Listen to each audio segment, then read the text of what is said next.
on your favorite Arkansas sports talk station. And this one belongs to the Razorbacks. Streaming live from hitthatline.com. Fans are amazing. It is lit down here on the sideline. This is Halftime with Phil Elson, Matty T, and Drew Barrett. My calculations are correct.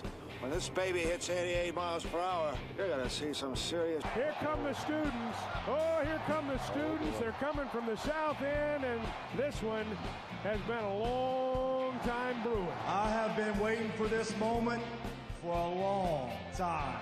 Judging by the sound of it, so has everyone else. Hey, hold on. It's almost halftime. And the pitch swung on, looped over the shortstop, going to drop in left center. Base hit for Turner, knocks in Stovall, knocks in Webb, sends Wallace to third, and the Hogs are down by 2. Turner leans back, McLean throws, and walks him. This game's tied, 10-10 in the 8th. Here's the righty's windup, and Battles hits a drive to left field.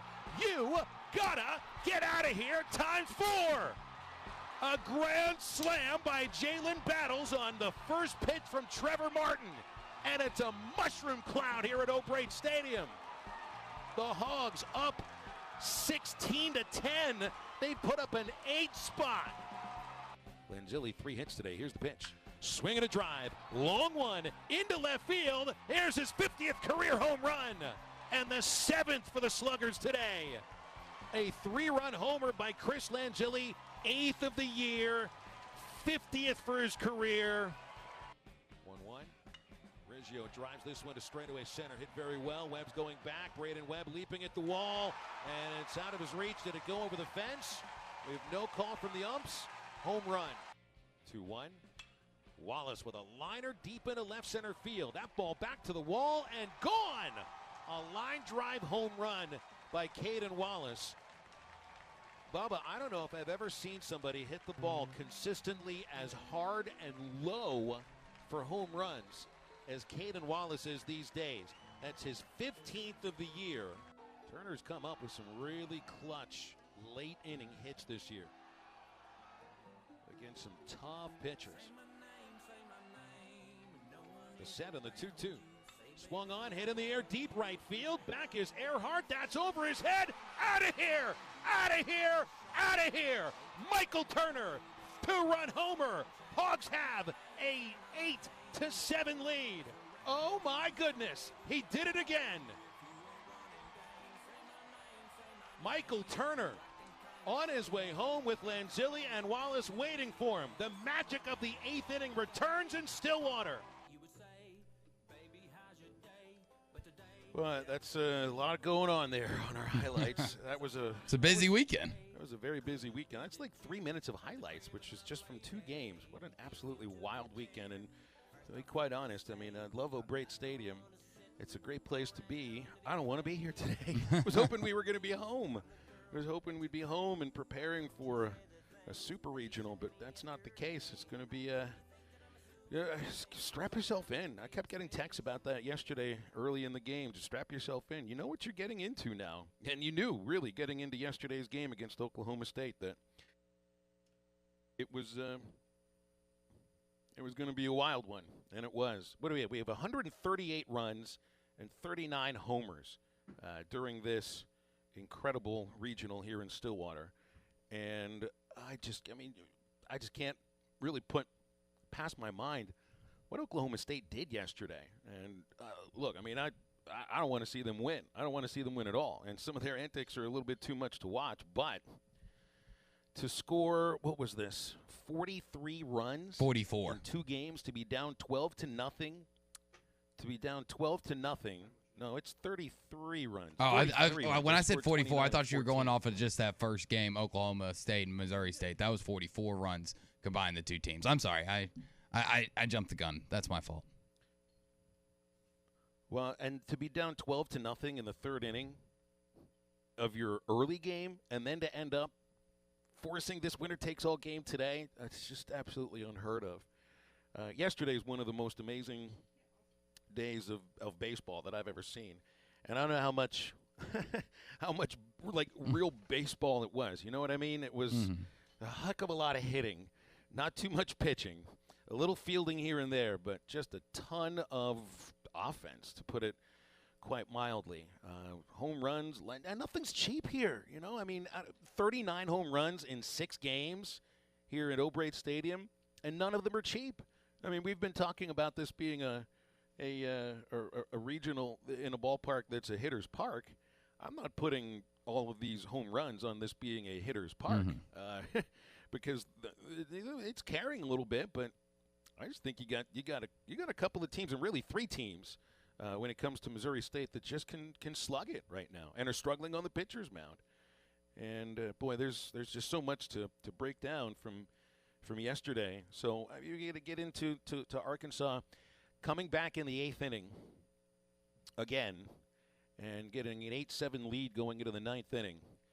And so Connor Nolan gets the opportunity to close it in his first relief appearance in a year, guys. And he'd thrown 80-some pitches on Friday. And I know the thought would have been that, you know, you if you have to use him on a Monday, then you do it. But if you get the lead in the 9th inning, they went to him. And I think, obviously, a roll of the dice, it didn't work out. Connor couldn't land his breaking ball, and that seemed to be the difference for him in this outing. And I think it shows that there's a lack of confidence in some of the other relievers who really haven't pitched on the weekend yet, and ended up getting out there to finish that 9th inning.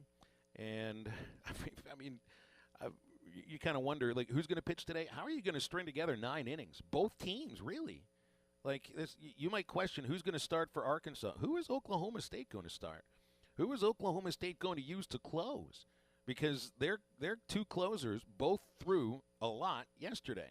Trevor Martin threw 126 pitches in their win against Missouri State. He leads them with 9 saves. And then they've used the third baseman McLean on back-to-back days, and he hasn't pitched 3 days in a row, and he's going to be throwing at third base as well. So, I mean, as we've seen between Arkansas and Oklahoma State, Drew and Maddie, let's see, that's 32 and 24 runs in 2 games. There's an opportunity that you may end up seeing more than that today, which I just can't imagine that I would have ever thought. No, it's going to be outrageous how many runs are probably going to be scored today in this winner-takes-all move on, survive and advance, whatever type of analogy or saying that you want to use for this final game of the Stillwater Regional. We've seen the balls just absolutely jump off the bat, and when you're down to basically whose arm is got any juice left in it, I mean, everybody out there for both these staffs has a dead arm. They've thrown more pitches in the last 3 days than they have, probably in the last month combined. So it's going to be a game that just comes down to who can you go to in the late innings that can get you an out, that can get you a ground ball, that can keep you alive and not give up, 4 or 5 runs in an inning, because we've seen that happen not just in the Arkansas games, but most of Oklahoma State games. We saw, like you said, Missouri State put up 12 runs early, but the ability to come back, and I'm not sure whether it's all because of the hitting is that great, or if it's all because the pitching is just that bad, because everybody does seem to have a bit of a dead arm issue. It's probably a combination of both. You never want to just say, oh, the only reason they're scoring all those runs is because they're throwing meat pitches up there. But then, again, you never want to say that the hitting is so good that, kind of go the complete opposite of that. So I think it's contributing. Both of those factors are contributing to why we've seen so many runs scored. But, Phil, I would not doubt if we're seeing a 21-18 final today. Yeah, I mean, JT asked you, are you going to expect 21-17? Yes, JT. Yeah. Absolutely, I am. If any, I mean, this isn't going to be. Oklahoma State hasn't been held under 10 runs in the entire tournament. Arkansas has been held under 10 runs once, and they scored 7 in the opener against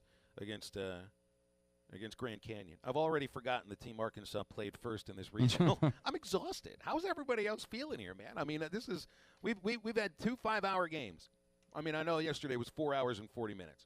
The first game on Saturday was 4 hours and 53 minutes. I don't have much left. I tried to sleep as long as I possibly could, but it's just not working very much. So how's everybody doing out there? Are your nerves a little bit raw? Let's be honest. Let's talk about this. Let's be real, because you know what the college postseason is like in any sport. But so in basketball, you don't play back-to-back days in the college basketball postseason. In baseball, you're playing 3 days in a row, 4 days in a row now. Sometimes twice in a day, like we saw Oklahoma State have to do yesterday. How much patience? Not patience. How much buffer do you have left before you bubble over and you just kind of lose it for a minute? 1 day of sleep isn't going to do enough here. So I need some help from the listeners, and I need help from our texters and our callers. 877-377-6963. How are you all feeling about this? We got Miss Lisa on hold first. It's been a while, Miss Lisa. How are you doing? What's new? Well, I personally, then I'll get into why I called. I look like a road runner on crack. I have not slept since Friday night. I've watched it and listened to you and Bubba's every word, which brings me to why I called. Uh-oh. And he asked me to tell you this. His name is Jimmy. He's a dear friend of mine. He's from Northeast Arkansas, from Blytheville. And he works down in New Orleans now, but he spent most of his working life down in Foley, Alabama, doing what you do. And he called me this morning about 9 o'clock, and we talked about an hour. He said, I called you because I knew you would know. And I said, well, hi, Jimmy. Jimmy Cattany, K-I-T-T-A-N-Y. He said, like him on Facebook. He said, who are these announcers for the Razorback baseball team? I told him you were the voice of the Razorback baseball and the women. And then Bubba works with you at home, and in this case, for the tournament.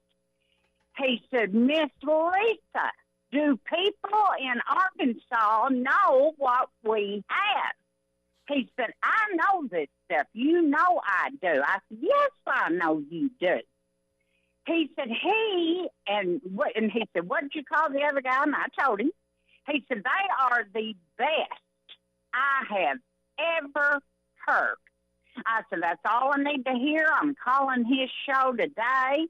He said, I hung on to every word he said. And he said, I felt like I was at the game because they could tell you exactly where the pitch went, whether it was a strike, whether it was a ball, and they weren't homers about it. They told it like it was.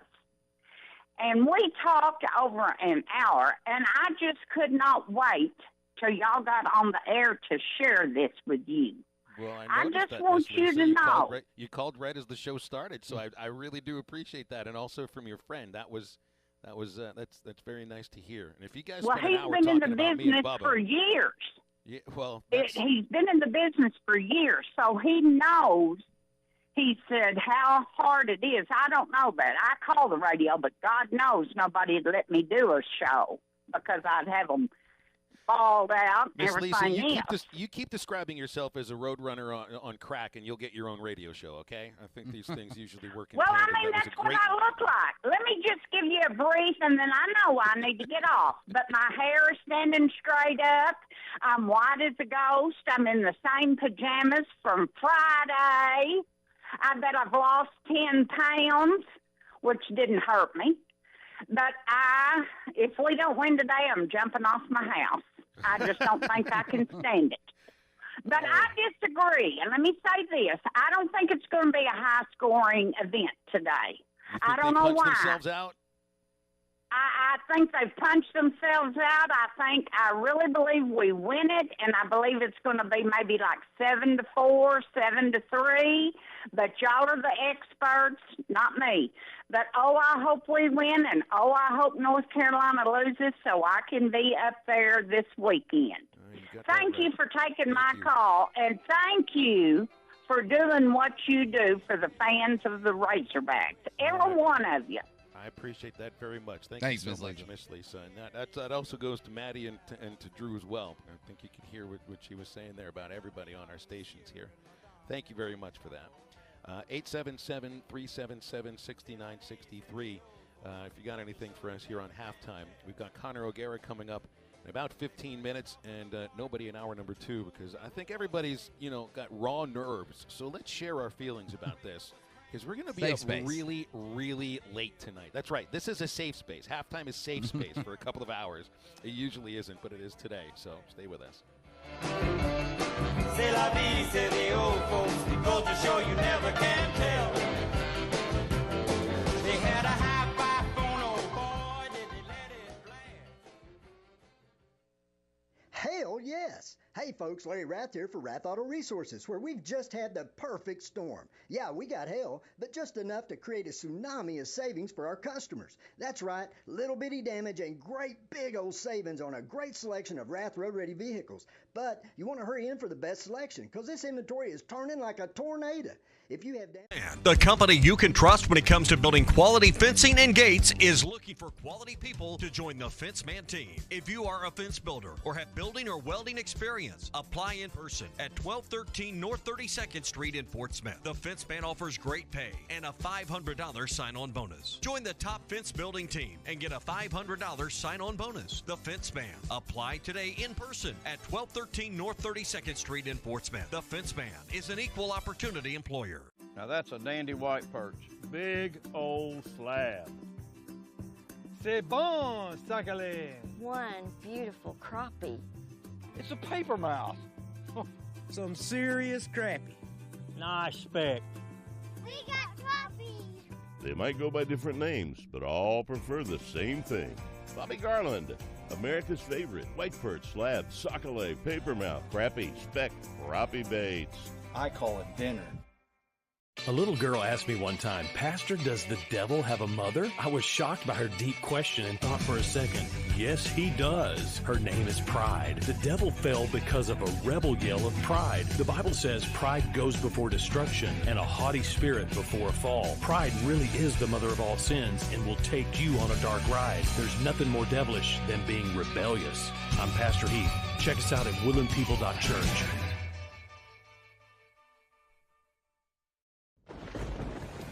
Dent Source, the leader in auto hail repair for over 20 years. Our certified technicians service all vehicles and offer a lifetime warranty.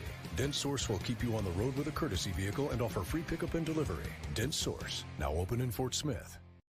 The Fenceman, the company you can trust when it comes to building quality fencing and gates, is looking for quality people to join the Fenceman team. If you are a fence builder or have building or welding experience, apply in person at 1213 North 32nd Street in Fort Smith. The Fenceman offers great pay and a $500 sign-on bonus. Join the top fence building team and get a $500 sign-on bonus. The Fenceman. Apply today in person at 1213 North 32nd Street in Fort Smith. The Fenceman is an equal opportunity employer. Now that's a dandy white perch. Big old slab. C'est bon, sacalé. One beautiful crappie. It's a paper mouse. Some serious crappie. Nice speck. We got crappies. They might go by different names, but all prefer the same thing. Bobby Garland, America's favorite. White perch, slab, sockeye, papermouth, crappie, speck, crappie baits. I call it dinner. A little girl asked me one time, Pastor, does the devil have a mother? I was shocked by her deep question and thought for a second, yes, he does. Her name is pride. The devil fell because of a rebel yell of pride. The Bible says pride goes before destruction and a haughty spirit before a fall. Pride really is the mother of all sins and will take you on a dark ride. There's nothing more devilish than being rebellious. I'm Pastor Heath. Check us out at woodlandpeople.church.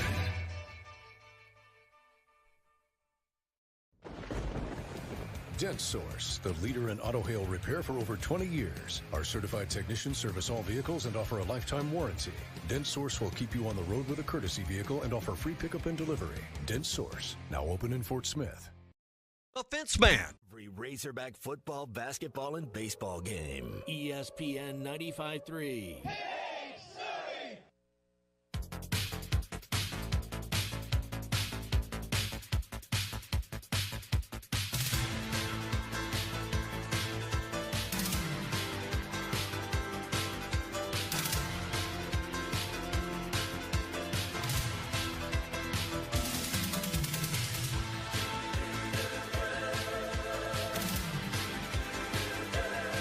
Now, back to the guys. Here's Phil Elson, Matty T, and Drew Barrett.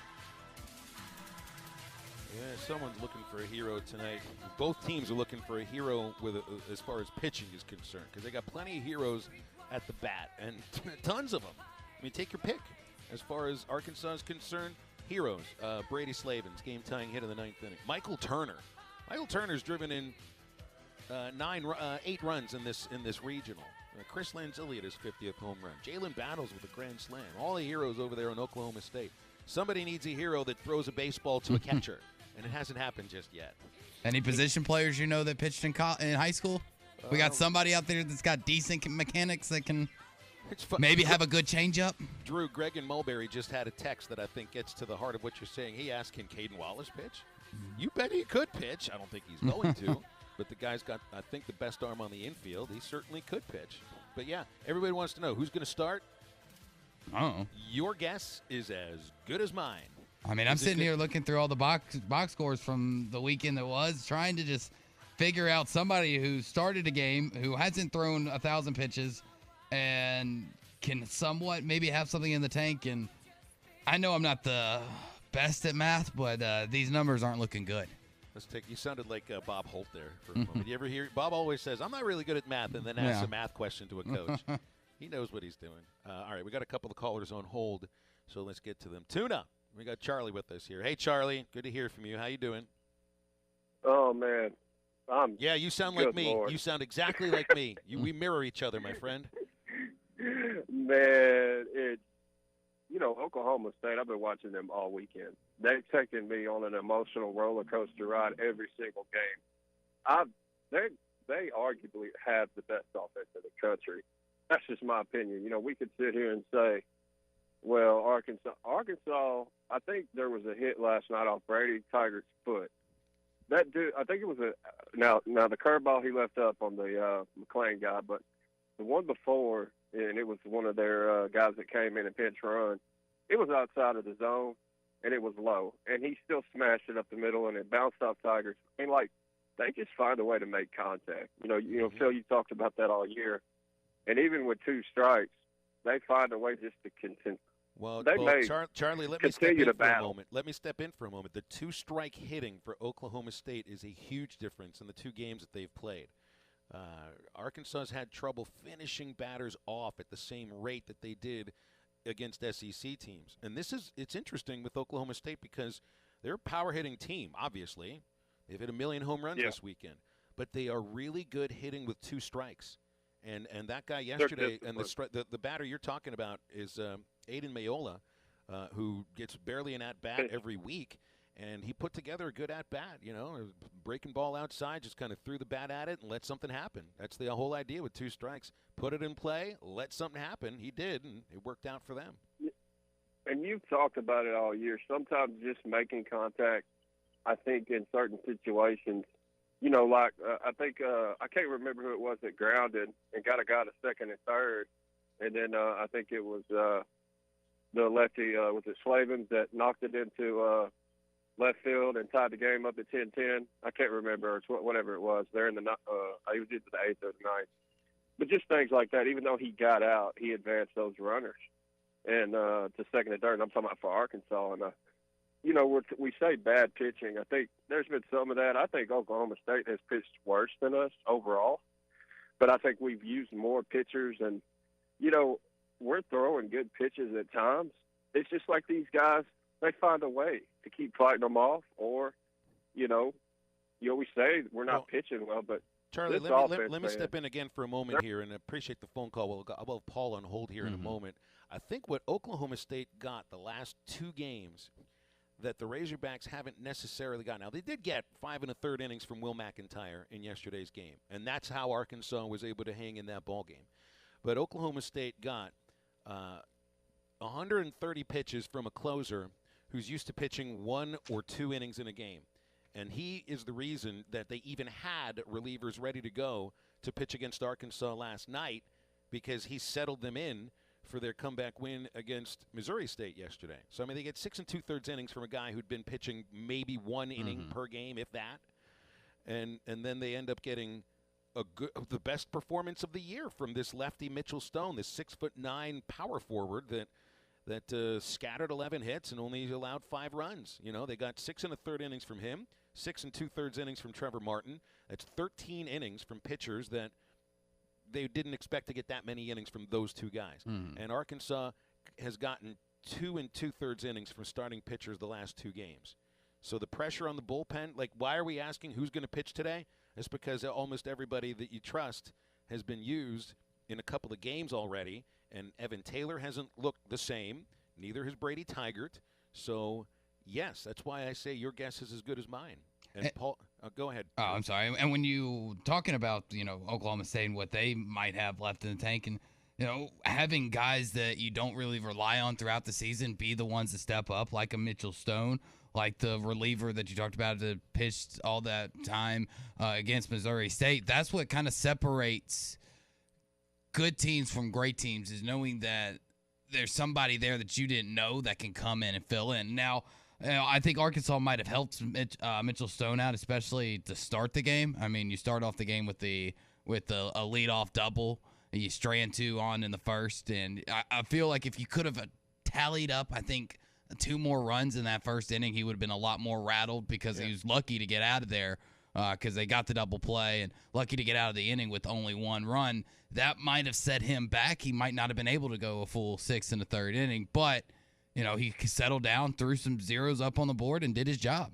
Yeah, they left 8 men on base against him in 6 innings, and that's what scattering 11 hits is about. You probably could have ended up scoring 8, 9, 10 runs off of Mitchell Stone, and things are different at that point. But if and all that kind of stuff doesn't matter necessarily. Paul's up next here on Halftime. Hi, Paul. You're on the air. Hey, guys. Just a quick thank you. Enjoy listening to the game called yourself and Bubba.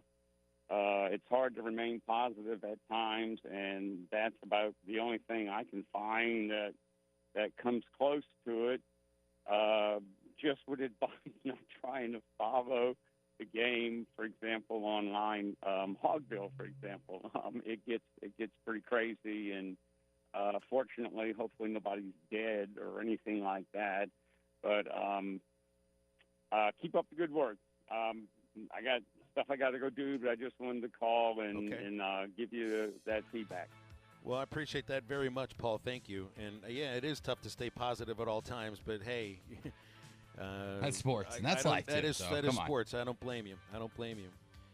I got something to do, too. We got to take a break because Connor O'Gara is coming up in a moment. First, want to remind you that the Fence Man isn't just a company to trust when it comes to building quality fencing and gates. It's also a great place to work. So if you're a fence builder and have building experience, apply in person for a great job that offers great pay and a $500 sign-on bonus at the Fence Man. They're in Fort Smith at 1213 North 32nd Street. That's 1213 North 32nd Street in Fort Smith. To get a job at the Fence Man, an equal opportunity employer. Stay tuned. Connor O'Gara from Saturday Down South is next.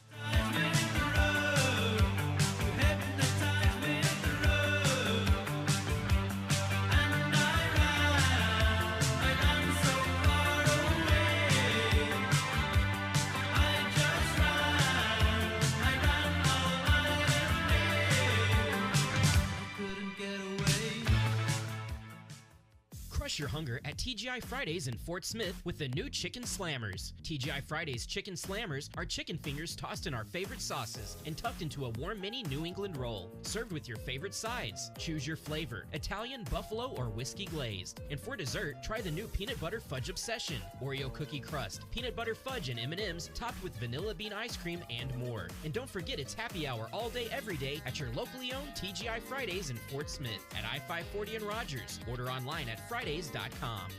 Get a grand slam when you buy your next vehicle at Midland Motors. Family owned and operated, Midland Motors offers easy financing, flexible payment options, buy here, pay here, and full service repair here too. Plus a large selection of quality pre-owned vehicles. You can drop by Midland Motors and let Rick, Heath, or Scott Sharp show you just how easy buying your next car can be. Family owned and operated for over 30 years at 1820 Midland Boulevard in Fort Smith. See the guys today at Midland Motors. In today's world, slow internet equals a bad day. If you're in a rural area, you've experienced this way too often. Online meetings, schoolwork, enjoying family movie night, it's downright impossible. The solution? Fast fiber internet from Wave Rural Connect. Service is available near Uniontown, Van Buren, Pecola, Cass, Ozone, Altus, and many other areas. Check to see if it's available for you at waveruralconnect.com or call 1-833-4WAVE-RC. Arkansas Valley Electric and Wave Rural Connect, changing the communities we serve. Was your roof damaged by recent storms? Don't fall victim to out-of-town contractors and fly-by-night repairmen. Trust the local roofing professionals at Able Roofing. Call their local number, 474-0006, for a free roof inspection. Never trust something as important as the roofing system on your home to a storm chaser. Able Roofing, 474-0006, will work with your insurance company. Call now for your free roof inspection, 474-0006. Able Roofing, the hometown roofers. Everyone loves great Tex-Mex. The best Tex-Mex around is at Joe's Grill and Cantina. Tex-Mex brisket nachos, Mexican pizza, pork belly tacos, and the best fajitas in town. And when the Hogs are on TV, it's always half-price apps and taps. Your favorite drinks and the best Tex-Mex in town is at Joe's Grill and Cantina, 3400 South 74th Street, across from Harps. Building a home can be stressful. This is true whether you're the homeowner or the contractor. Many times these issues result in a lawsuit. If you are a homeowner or a contractor and find yourself needing legal help, call the attorneys at Kevin Hickey Law Partner. With experience representing homeowners as well as non-payment or other issues that could arise during construction. Contact Brad Hull or Kevin Hickey at 479-434-2414 in the River Valley or 479-802-6560 in Northwest Arkansas. Or check them out at the web at artriallawyers.com. Today is the day. After countless hours of research, cutting back expenses, and 9 months of anxiously waiting for her, today is the day you finally bring home your new car. It's also the day to protect her with an auto policy from Shelter Insurance. Our policies are competitively priced and include new car replacement coverage if anything were to happen to your new baby. Ask Shelter agents Brandon Zimmerman or Chris Dooley about a free insurance review. Locally owned Lumber One can handle all of your building needs. They've built their business on having great relationships with everybody from contractors and builders to the everyday build-it-yourself. Lumber One is a full-line door shop to handle all of your door, window, and trim needs. And along with lumber, roofing and drywall products, attic wall and floor insulation is available. Lumber One also does blueprint takeoff with access to design services with estimates available. So go where the pros go. Lumber One, located on Industrial Park Road in Van Buren. Your home for every Razorback football, basketball, and baseball game. ESPN 95.3. Why'd you come in here looking like that in your cowboy boots and your painted on jeans, all decked out like a cowboy's dream? Why'd you come in here looking like that? Here comes my baby, dragging my heart behind. He's driving me crazy. Find us on 99.5 in Northwest Arkansas, 95.3 in Fort Smith in the River Valley, 96.3 in Hot Springs in Central Arkansas, 104.3 in Harrison and Mountain Home, and everywhere on hitthatline.com. Now, back to the guys. Here's Phil Elson, Matty T, and Drew Barrett. The crazy day of regionals is underway in Louisville right now. Michigan and Louisville are in the bottom of the first, and it's 2-2. Just get ready, folks, because it's going to be like 8-8 in the first inning of Arkansas versus Oklahoma State. Connor O'Gara joining us here on Halftime from Saturday Down South. Hey, Connor, you know, Arkansas's got Oklahoma State on the football schedule in a few years, but we've already played 2 football games here at the baseball park with 2 football scores. It's been crazy. I don't know if you probably paid a little bit of attention at least to some of the scores. So when you see these scores, 20-12, 14-10, Oklahoma State winning 29-15, I mean, goodness gracious, they're scoring touchdowns. Phil, you stole exactly what I was going to say. I was going to ask you what sport you broadcasted this weekend, man. Like, goodness gracious. I mean, I think there are a lot of Oklahoma State fans who would probably say, hey, that was better than our offense this past year. We would take that. We'll take that on the football field any day of the week. 29, 20, like that's. I mean, these numbers are absolutely insane. Is there a reason for this? I know they've been tweaking with the bats for a long time. It was a popular topic of conversation in Omaha with the College World Series, moving out of Rosenblatt and all that stuff. But is there like a specific reason, or guys like the launch angle, has that changed? As somebody who's not as dialed into college baseball, like, is there one specific thing that you point to and say, this is why we had the weekend that we just did? I don't think it's equipment anymore, because they've had a really nice balance with the equipment between the bat and the ball for the last 8 years. So I don't think it's that. I don't think it's the ballparks. I think it's pitching by this point. You're getting a little bit tired, and the bats are just the ability to wake up, so to speak. And earlier in the season, I mean, it was the pitchers that kind of had the edge. It's just, and it isn't just here at Oklahoma State too. You're right, Connor. It's everywhere. It's across the entire tournament. And it's wearing my nerves thin a little bit, man. I wouldn't mind if you had all these these points in football. You're used to that, man, and the emotional swings of football, man. But this kind of baseball is it's almost too much. I have this theory, and this is very loose. Don't run with this too much. But I think just in general with the major sports, with baseball, with football, with basketball. Basketball, you could point to the way that we're now like shooting threes at such a ridiculous clip that we didn't 10, 15 years ago. With baseball, there's more home runs than ever. With football, the passing numbers are off the chart. I think in the major revenue sports, we just got into a place like kind of how I am when I go to Topgolf, right? Like when I start off at Topgolf, I'll start off with an iron or something like that. I'm like, oh, I want to hit targets. I want to go for this. I want to see if I can actually compete and get points. It doesn't really depend on who I'm with. And then I get to the point where, like, maybe it's 20 minutes in. I'm just like, give me the driver. I'm going to try and hit the back wall every single time. That's all I want to do. That's all I really care about. And teams have now, like, this is a very broad example, I realize, and it doesn't cover every specific instance. But we just want more. We just want the instant gratification now in sports so much more that it's just rewarded in such a different way. And who knows? Maybe this is kind of the culmination of that with college baseball. Yeah, well, grip and rip, and that's what we're doing here in Stillwater. All right, so I want to ask about what you think of the Sam Pittman contract. Incentive-laden. I know you kind of compared it a little bit to Mark Stoops at Kentucky's contract, right? Yeah, that's the closest comp, though. It's not exactly the same. But, man, I don't know about you guys. I think there was a little bit of concern when we found out that Sam Pittman had changed representation and he was going to be represented by Jimmy Sexton. Jimmy Sexton, the super agent who represents essentially every SEC head coach. And I think there was some fear when some of those numbers came out in December of, oh, man, this is about to be a Will Muschamp deal.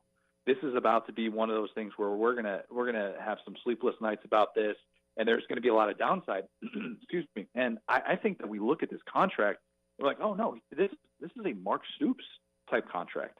And there is not nearly the downside of what you would typically think of for somebody who has elevated the program the way that Sam Pittman has. I love the incentives. I don't think this is something that you can apply to every single place, but I love that there's an incentive-based raise in there for the $250,000 kicker that he gets. If he wins 7 games, gets an extra year added to the deal, $500,000 for 8 wins, 9 wins gets him $750,000, and then all these different things. I kind of played out a couple of different scenarios, right? I played out the scenario of like, what if Sam Pittman gets Arkansas to a playoff? That would be the dream season for Arkansas, right? Like I'm not saying win a national championship. I'm just saying get to a playoff. He wins an SEC championship. That would essentially cost Arkansas $7 million, $2 million in incentives, and you have the so that'd be on top of the $5 million base pay.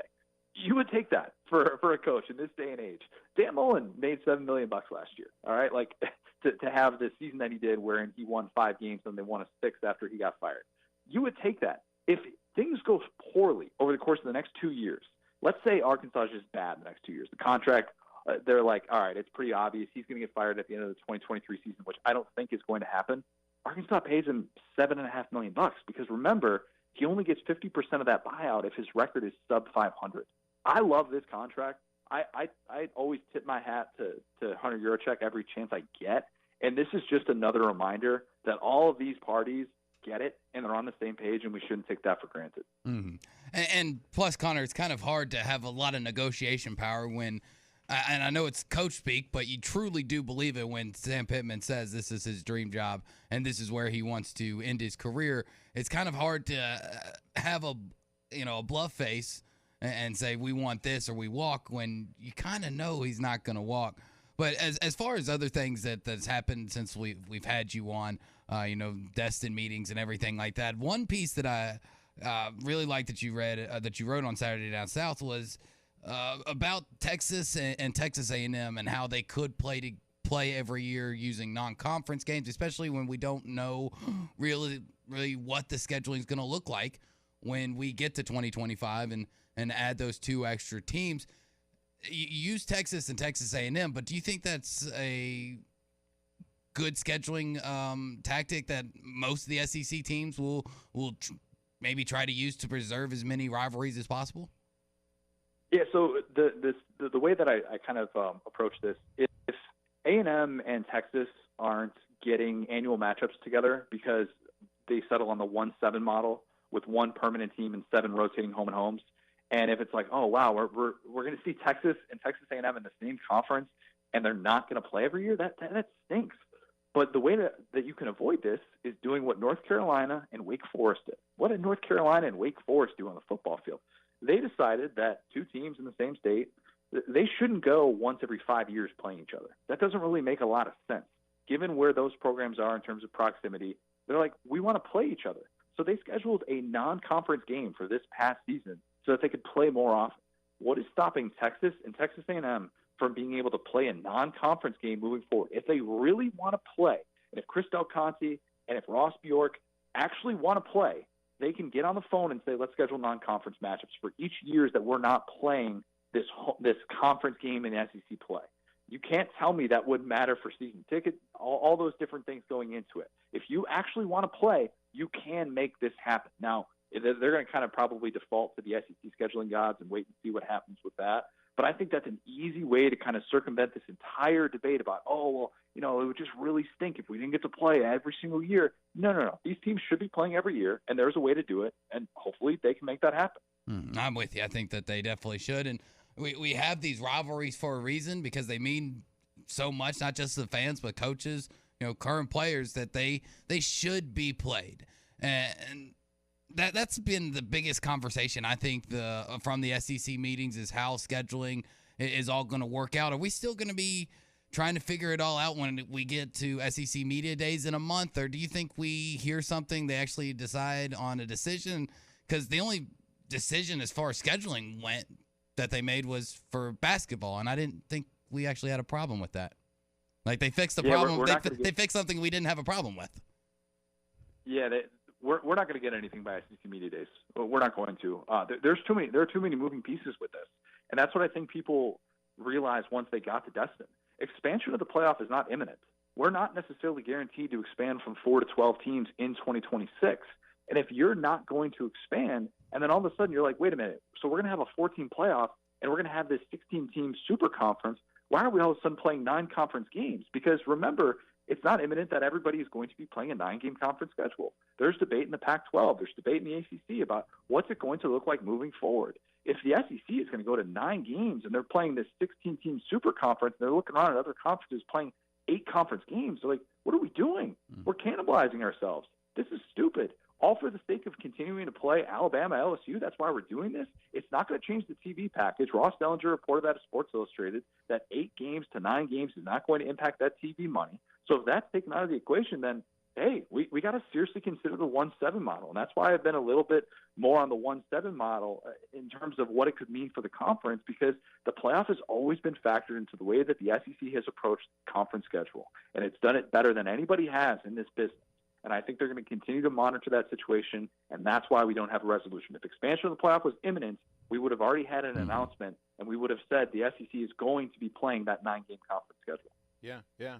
I think when you talk about changing schedules in any of the sports, it really is all about access to the postseason in any of the sports. I mean, I've had it explained to me about why men's basketball plays 18 conference games and women's basketball plays 16 conference games. Well, it's look at the number of bids to the tournament that the women's league gets compared to the men, many more. So they don't need to add the extra conference games. They're scheduling just fine out of conference to have the right kind of net ranking and all that kind of stuff. And the men's basketball league hasn't necessarily been at that level. I asked Dave Van Horn, are you going to change the scheduling when OU and Texas get into the league. He says, why would we want to do that? It's 30. We might want to play fewer games, because they're already set up for the postseason, the way that they play in the league itself. So the more I hear about this, Connor, the more I agree with you about this. It's all about access to the playoff. It's not about the rivalries. And until you're up to a 12-game or 16-team tournament in football, you're going to have an 8-game schedule. Yeah, and think about this, too. Not enough people are talking about this. Power 5 conferences who have had an 8-game conference schedule, they have made it to the playoff 15 of 16 times. We're excluding 2020, an atypical year. The ACC getting left out this past year was the first time that a Power 5 conference playing an 8-game conference schedule got left out. Remember, the Big Ten had that 8-game conference schedule in 2014 and 2015. They make the switch in 2016. The next 3 years, they have the 9-game conference schedule, and their conference champ gets left out of the playoff. That's bad. I don't care how much money they're pulling in. That is a bad look. And I think that it gets overlooked, the fact that every single national champion of the playoff era has played an 8-game conference schedule. Again, we're excluding 2020, the atypical year that was. So keep that in mind as we're talking about this move to 9 games. Everybody talks about it like it was going to be so imminent. I'm like, hey, consider all the moving pieces here, because there are a lot, and if anybody is telling you that this is an easy and obvious situation, they're overlooking something. Connor, you're good to jump on with us every week. Thanks a lot, man. Have a good rest of the week. Absolutely. Appreciate it, guys. Appreciate it, Connor. Connor O'Gara from Saturday Down South. You got any thoughts on what we just got into there? 877-377-6963 for calls and texts. And, yeah, I mean, it really is. It is all about access to the postseason. We can talk about wanting to see more rivalry games and wanting to feel like a league and all of that stuff, but it's really about getting into the college football playoff. The schedules in basketball, the schedules in baseball, and I think every other sport. It's all about the ability to get as many teams in your conference into the NCAA tournament, or in football, the college football playoff. And yeah, when it was imminent, when it felt like the league was when the whole conference, when the whole playoff was moving to 12 or 16. Yeah, I think a 9-game schedule was going to happen. Not for now. We'll wrap up the first hour next. Riley Farm Dental, at the entrance to Riley Farms, provides every type of dental care and procedures for you and your family. From general dentistry, braces, implants, and cosmetics, Dr. Bo Sparkman and Dr. Brogan give all of their patients better lives with a better smile, more confidence, and a comfortable experience every time. Riley Farm Dental, 5901 Riley Park Drive, Suite A, at the entrance to Riley Farms. Call 226-3500 for an appointment or visit RileyFarmDental.com. With over 40 years combined experience, the team at the law offices of Craig L. Cook understand the definition of work. Real work. Working for you. Whether you've been injured in an auto accident, on the job, a victim of nursing home negligence, or need help navigating bankruptcy, Social Security, wills, trusts, estates, or family law issues, Craig Cook will go to work for you. Call us today, 479-783-8000. The law offices of Craig L. Cook, with locations in Arkansas and Oklahoma. We work for working people. Summer is here. Art's Barbecue and Burgers has everything you need for your next picnic, trip to the lake, and outdoor fun this summer. Smoked ham and turkey are perfect for sandwiches at your picnic. Take Art's brisket, ribs, and pulled pork to your next lake trip. And every Saturday at Art's, every thick and juicy burger is $1 off. Art's Barbecue and Burgers, the best barbecue and burgers in town. Rogers Avenue next to Buddy's in Fort Smith, or call ahead at 452-2550 at Art's Barbecue and Burgers. NWA Gold and Silver has moved to a new location in Fort Smith at 4600 Rogers Avenue, across from Med Express. NWA Gold and Silver is always buying gold and silver, scrap, bullion, and coins. Plus, NWA Gold and Silver buys and sells jewelry of all kinds. Diamond rings, wedding bands, engagement rings, earrings, and more. Bring in your gold or silver today to the people that pay the most and have the best deals. NWA Gold and Silver in their new location at 4600 Rogers Avenue, across from Med Express in Fort Smith. Needing your roof repaired? Ramos Roofing is a local company that has over 25 years of experience, specializing in your residential or commercial roofing needs in the Oklahoma area. Ramos Roofing, a company you can trust, offering discounts to senior citizens, law enforcement, or healthcare workers, and assists in your insurance claims. Ramos Roofing, standing behind their work so you can stand under it. Call 479-420-9903. That's 420-9903. Ramos Roofing, working with you to build a better home.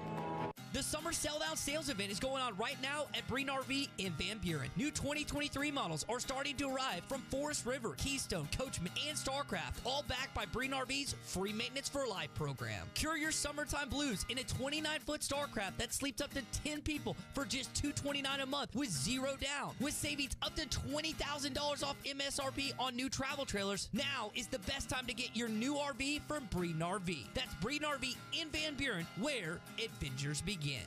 Fishing never stops. Make a Wake Bait and Tackle has everything from jigs to raincoats, Todd Huckabee crappie rods, Bobby Garland crappie jigs, and stay warm and dry with a River West rain suit, the area's largest selection of Zoom plastics, Flash Mob Jr., Kitech swim baits, Mega Bass rods, plus rattle traps, life jackets, and rod and reel repair. Find all the top brands and everything you need at Make a Wake Bait and Tackle, 1 mile east of I-540 on Highway 64. Make a Wake Bait and Tackle. Hi, this is Melissa with True Grit Running Company. Each day we see familiar faces who have supported us from the beginning because they see the benefits of an active lifestyle. We're also always meeting new customers who are taking their first steps towards making running or walking a part of daily life. We have the opportunity to share in their successes and help them achieve their goals. The people of Fort Smith and the River Valley are why we believe we were voted one of the best running stores in America. Visit us and see how we can help you. True Grit Running Company, 6808 Rogers Avenue, Suite B, behind Chick-fil-A. Your home for every Razorback football, basketball, and baseball game. ESPN 95.3.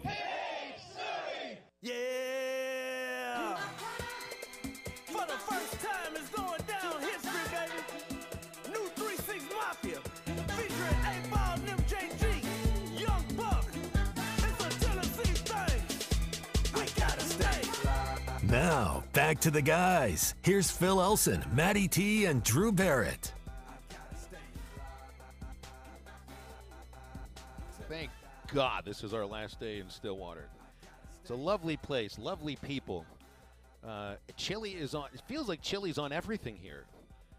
It's not just at Eskimo Joe's, it's other places too. They do fried food well. Was it good chili? Yes, it's not just. It's a little hot for chili, out of a can. Like, that's the thing. In Stillwater, I think you can eat chili even if you're standing on the sun. It's just expected here. They can cool it down for you. You know what I mean? I got you. I feel you. It's just, for me, it's not chili season right now. It won't be chili season until we probably hit mid-October. Go from mid-October to probably mid-April. It's good, 5-6 months of chili season. Well, Dennis is on the way into Stillwater, so I guess he's either somebody's eating chili in his car. He's preparing to eat it here once he gets here. Hi, Dennis. You're on halftime. Are you ready to eat chili in Stillwater like everybody else? Well, so far, Phil, I've avoided chili in Stillwater. I was there Friday and Saturday and had to come back yesterday for an event in Northwest Arkansas. But driving back, and no, I don't plan on eating chili. Well, good. I hope But you're anyway, just planning on coming to the game, rooting them on to a victory, and then booking it. Yep, that's the plan. And I'm listening to you streaming, so I don't know. I'm kind of having trouble picking you guys up. But, hey, I've seen this team in many situations like this, and it always seems like maybe there's a guy that steps up that you hadn't counted on during the course of the year. And I don't know if that happens today or not, but, I think back to Drew Smiley when, his game in Norman, and I think maybe today you've got a Ledbetter, you've got a Starks who threw, his third of an inning pretty well last night. I mean, I think you're going to have a guy like that step up that maybe you really haven't counted on all year. And, I'm certainly not ruling this team out. I mean, I think, we've been in tough spots before in super regionals. I mean, we were in a tough spot last year in the regional, and I know the pitching depth was a little bit better, but I've got a feeling that we've got a decent chance to pull this thing out tonight.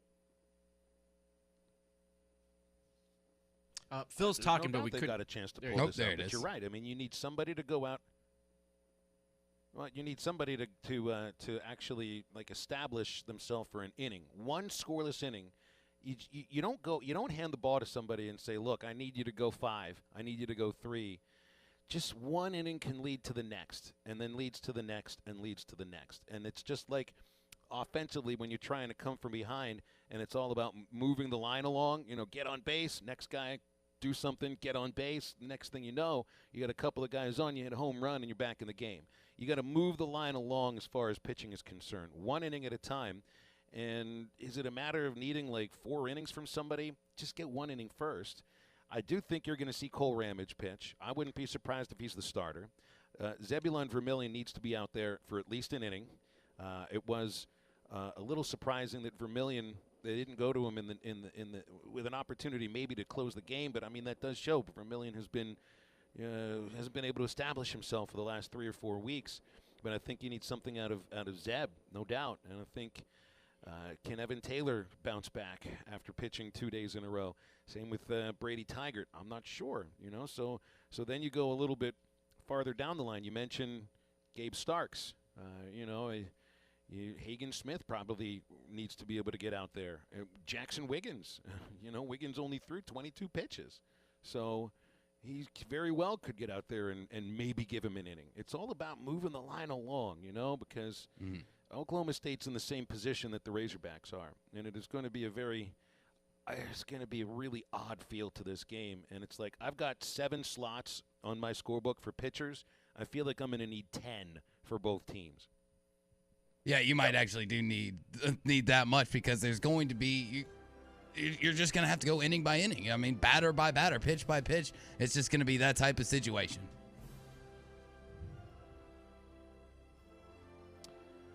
All right, we're going to close up the first hour right here, 877-377-6963, and we'll get into the second hour next.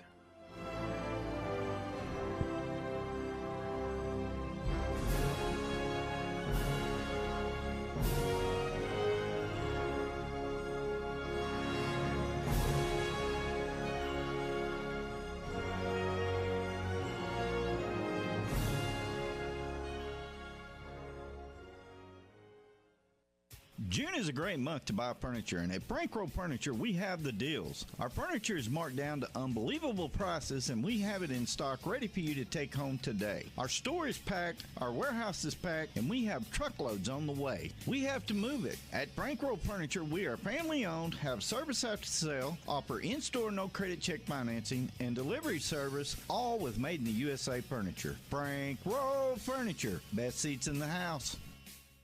Michelob Ultra Organic Seltzer opens like every other seltzer, pours like every other seltzer, but it's not like every other seltzer. USDA certified organic, no added sugar, and low cal, so you've never seen another seltzer quite like it. And with new refreshing flavors like black cherry and watermelon strawberry, you've never tasted one like it either. Michelob Ultra Organic Seltzer, as real as it tastes. Enjoy responsibly, not a low-calorie food. Anheuser-Busch Michelob Ultra Organic Seltzer, IRC Beer, St. Louis, Missouri. Carco Auto Sales takes great pride in serving Fort Smith, the River Valley, and eastern Oklahoma for over 40 years, offering a variety of quality, late model, low mileage vehicles at unbeatable values. The friendly and knowledgeable staff can help you find the car you deserve, priced to fit your budget. Carco Auto Sales will purchase your vehicle as well. Come see the team at 2810 Midland Boulevard or give them a call at 783-1722. Check them out online at buyfromcarco.com. Carco Auto Sales, when you're ready. Why do people do business with First Western? Because First Western builds relationships with all of their customers. They partner for the long haul to help you with your financial goals over all seasons of life. First Western is prompt, responsive, and they deliver with quick answers and on-time loan closings. When is the last time your banker called you? If you are looking for a high level of service and a financial partner who will listen and respond, try First Western. For more information, visit them online at firstwestern.com. Member FDIC, Equal Housing Lender. Elite Roofing is a locally owned roofing contractor. If you're building a new home or maybe need a new roof on your existing home, Elite Roofing can take care of you. Elite Roofing is known for their dependability and reliability. Just ask any of their satisfied customers. They are licensed and insured, and references are available upon request. If you need a roof, call your local roofing contractors. Elite Roofing, 478-8668. That's 478-8668. Elite Roofing, 478-8668. ESPN Arkansas weather. For today, we have a varying amounts of cloud cover coming on in. Highs north low 80s, south upper 80s expected. And we do have a chance for a few showers and thunderstorms working their way through. It's not going to rain all day. Becoming cloudy as the night goes on with more isolated showers or thunderstorms. Lows upper 60s to near 70. I'm meteorologist Jennifer Naramore with your forecast on ESPN Arkansas. Put down the bug spray and pick up the phone before you head outside this summer. Call Mosquito Joe to keep your yard mosquito-free. Call 479-202-9960 or visit arkansas.mosquitojoe.com. KDRX Paris Fort Smith. This is Halftime, coming at you from the Bushlight Studios on ESPN 95.3. They're hilarious.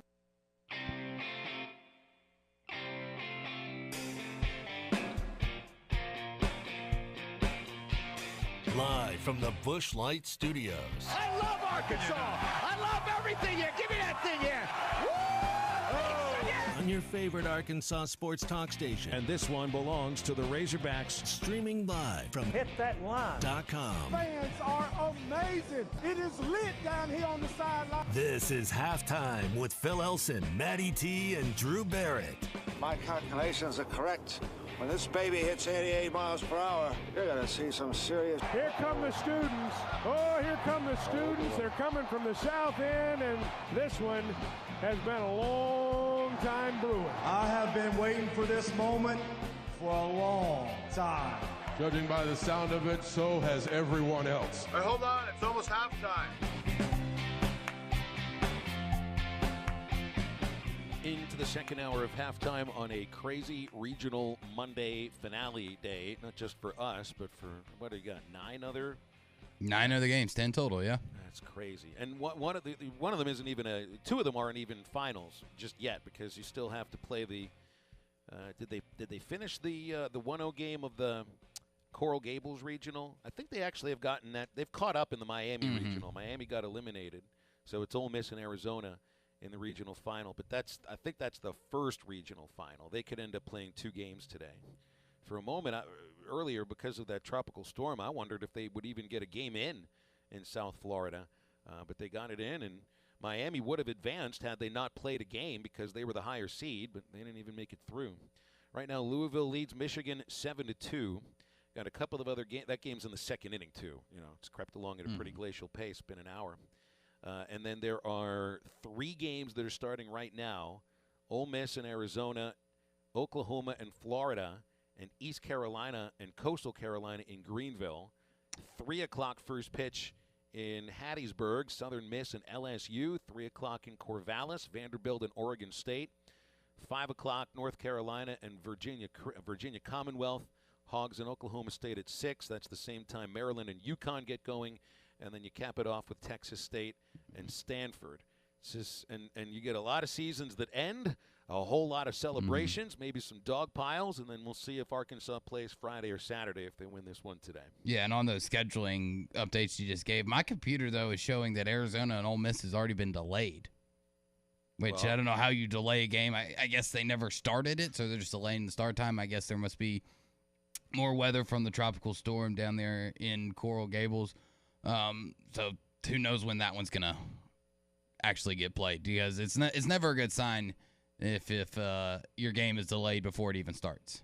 So I'm looking at 1, 2, 3, 4, 5 SEC teams playing tonight or today, and then you already have Tennessee, Texas A&M, and Auburn potentially, because they've got their suspended game with a 9-0 lead over UCLA late, so it certainly looks like Auburn's going to be advancing to a super regional. So you already have, let's just say Auburn's going to advance. That's 3 teams in the super regional and potentially 5 others. You could have 8 SEC teams in super regionals, and wouldn't that be something? And you really, I mean, you could end up with Vanderbilt against Auburn.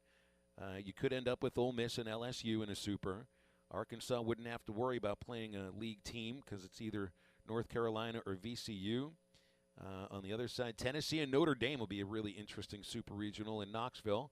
Texas gets either Coastal Carolina or East Carolina. A&M's waiting for the winner of Louisville and Michigan. Virginia Tech will get Florida or Oklahoma. So, I mean, you know, it's the best league in college baseball this year, but it still felt like only one team really established themselves. Maybe 2, because I think A&M by the end of the season kind of established themselves. But just so many teams are still fighting with a great chance to move on to the Supers. Well, you say only 2 teams really established themselves. I think that's because you're seeing it through the lens of the SEC. We've seen the SEC be this dominant in baseball for so many years to where it feels like this is kind of a down year, when it comes to across the board with the SEC, especially when you have your defending national champion in Mississippi State not even make it to Hoover. Their season has been done for quite a while now. So in the grand scheme of things, as far as SEC goes, it feels like a down year. It feels like a year that the SEC shouldn't be representing as well as they are. But when you put what they do and how talented they truly are through the lens of the Big 12, of the Pac-12, of the Big 10, ACC, any other conference out there, this would be a banner year for all of those other conferences. Yeah, you could end up, I think the way that it works out, you could end up with 6 SEC teams in the College World Series. 6 out of 8, that's pretty good. We've seen that in softball before. Yeah. I don't think you've seen it in baseball. I think the most – did the SEC get 4 teams in one year recently? I think they did. I want to say 4 is the most. Well, it's great to see the league, having this kind of postseason success because, I mean, it's a meat grinder, a total meat grinder throughout the entire regular season. 877-377-6963 to get on halftime here. Let's see what we got thoughts on here for the start of hour number 2 here in Stillwater. The Razorbacks will be the visitor for this game today, for those who are wondering. I don't need to explain the whole formula behind it, but it basically works out to Arkansas has been the visitor once, Oklahoma State has been the visitor twice, and that's why Oklahoma State's going to be home today. That makes sense to me. We had an instance during yesterday's game, this weird situation where Evan Taylor, they wanted to bring Evan Taylor in to pitch in the 7th inning, but that was only after Will McIntyre had thrown ball 1 to Jake Thompson. And so what they had to do at that point, I mean, the umpires tell Dave Van Horn, and they weren't even quite sure of the rules, I understand. They tell him that the pitcher, when he crosses the line and begins warming up for an inning, has to face a batter. And the way I think Dave was looking at it was he only needed to throw 1 pitch, and then he can go to Taylor. I don't think Taylor had enough time to warm up yet. That's why they wanted McIntyre to at least throw 1 pitch. So it was really confusing for all of us here because it looked like the umpires were replaying something, like reviewing the 1 pitch that was thrown. It turned out, and Dave explained this in the postgame, the umpires weren't even sure of the rule.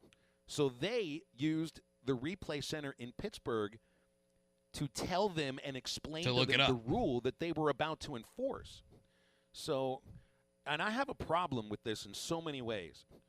One, know the rule, umpires. Those are the ones who are supposed to have the rule book memorized forward, backward, and sideways. They're the ones that should be able to quote to you every piece of the rule book like some can quote Bible verses. And they didn't do it in that case. And they slowed the game down and confused everybody by lazily connecting back to Pittsburgh to get it to at that point, I guess, get it right. But I love what the SEC did in the baseball tournament in Hoover and what Major League Baseball is doing now so that you don't have the situation that had yesterday where the people that actually paid to be here or people that are listening back home or watching back home have no clue what's going on. Why are you doing this? Why are you slowing this down? Why do you have the earmuffs on? Tell me what it is you're doing. And thank goodness that at least in football, they explain what's happening now. Like if the AAF ever got anything right, it was letting you into the process of replay. Into the booth. The umpires last night let everybody in the dark. Everybody was in the dark, including me and Bubba. We were frustrated about it because when you see umpires put earmuffs on, you think they're reviewing something, not getting, not being taught the rule book. Not having a little chat. So you need to respect the people that are in the stadium a little bit more and actually explain what is going on because these are the people that are here and they don't get the benefit of somebody on a headset like me or on a headset like the guys on ESPN trying to figure out what this is about too and actually maybe explain it to you if we ever do get an explanation. You don't get enough explanations in basketball. You do get some in football. You get nothing in baseball. Respect the fans a little bit more. And we talked about this subject before on the show, and I think it's just better for growing the game and giving fans that knowledge. You probably won't have as many arguments in stands. You won't have as many people yelling at officials if people know what's going on. They know your whole process. Yeah. They know why you decided to do this instead of that. So it educates people and ultimately cuts down on tension. And we've seen tension get pretty high between some fans and umpires this season. The more that you educate a fan base or just fans in general, the more knowledgeable they are, the more enjoyable it is for everybody to watch a game. Because, I don't expect every single person that's in a stadium to know as much about sports as I do. I mean, that's just unrealistic. I do this for a living. There's a reason I do it for a living, because I know a lot about it. So, but it is frustrating when you hear a guy 3 rows back ramble on about something and he is completely wrong. And if you can teach that guy, if we can walk him through the process of not being left in the dark, and that way he learns something, it just makes it so much better for everybody. It really does. Well, I view it more of an idea of that we want to be communicated with. Like if relationships are all about communication and trust and honesty, then there is a relationship between officials and fans. Yes. It's a distant relationship, but it also can be built around some communication in these cases. And too often it's one-way communication, fans screaming at umpires, "Hey, you stink. You suck. You can't see a darn thing." You could change that conversation at least a little bit by umpires and it's not the umpires, it's the people who run the umpires. It's the people who run the NCAA that come up with the rules about this, to respect the fans more, to actually communicate with them so that they know what's happening. And we don't need to know fans don't have to know the rule book. You don't have to memorize the rule book. The umpires do, and they're the ones that can explain why it is they're doing what it is they're doing.